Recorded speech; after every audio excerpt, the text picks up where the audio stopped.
Hey guys, it's time to make money online again, and today I'm going to share you where to get day shift work from home jobs. Now, ang pinaka-common na schedule pag work from home or working with a foreign client ay night shift agad kasi most of the clients are in the US. Para makakuha ka ng day shift work, you should get clients from Australia kasi same sila ng time zone natin. Disclaimer lang, I am not affiliated with the companies I'm going to mention. Bale, personal experience and knowledge ko lang ang isi-share ko sa inyo. Okay, sa video na to, isi-share ko sa inyo kung saan kayo makakuha ng full-time work from home day shift jobs. Tara, first we have Bipo located in Clark, Pampanga. Their arrangement is full employment. Kung naghahanap ka ng full employee benefits, eh mabibigay nila yon kasi meron silang office located in Clark, Pampanga, and they offer work from home arrangement. May mga jobs dito for assistant, property management, accountant, bookkeeping, and others. I worked with them previously and masasabi kong maayos silang employer. Work from home arrangement ako that time. When it comes sa salary package, I can see na they can give competitive salary. You can check their openings by going to their website or by LinkedIn. Next is remote staff. Bale, wala silang physical office and setup is independent contractor. Same with Bipo, remote staff is focused on Australian clients. So 100%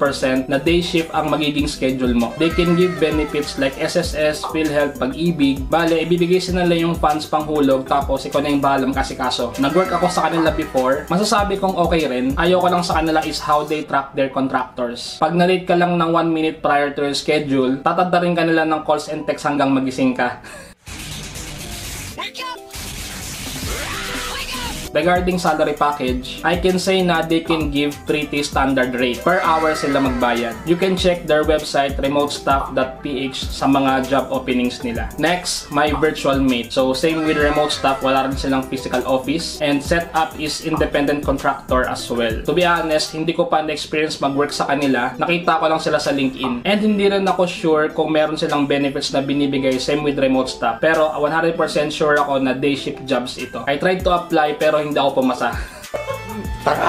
They are focused on Australian clients too, so sigurado ang day shift schedule mo. You can check their LinkedIn page for their job openings. Next, we have Cloud Staff. They have physical office located in Clark, but they offer work from home arrangements rin. They are offering employment setup, so meaning you can receive full employment benefits including SSS, Pag-ibig, PhilHealth, 13-month pay, and all that. Sa pagkakaalala ko, nag-apply din ako sa kanila pero hanggang interview lang. Pero dinisclose nila yung arrangement nila na ganun nga. They are focused on Australian clients and UK clients, so 100% day shift ito. You can check their website and LinkedIn page for their job openings. So next, we have LinkedIn. Sa totoo lang, marami nagkalat na work from home day shift jobs sa LinkedIn. Merong mga Australian companies na naghahanap ng Pinoy independent contractors that can work full-time. You just need to adjust your filters while searching for jobs. So type Australia in search bar, then set Philippines as location. Sa date posted, lagay nyo past week. Click remote, check nyo yung remote. Then click easy apply. Once done, magnanarrow na yung search nyo based dun sa filters na nilagay natin. Look for jobs then apply. And that's it for this video. Kung nakatulong sa inyo ang video na to, like and subscribe ka naman. And comment mo na rin sa baba kung nakapasok ka sa mga companies na minention ko. Good luck on your journey and see you on the next video.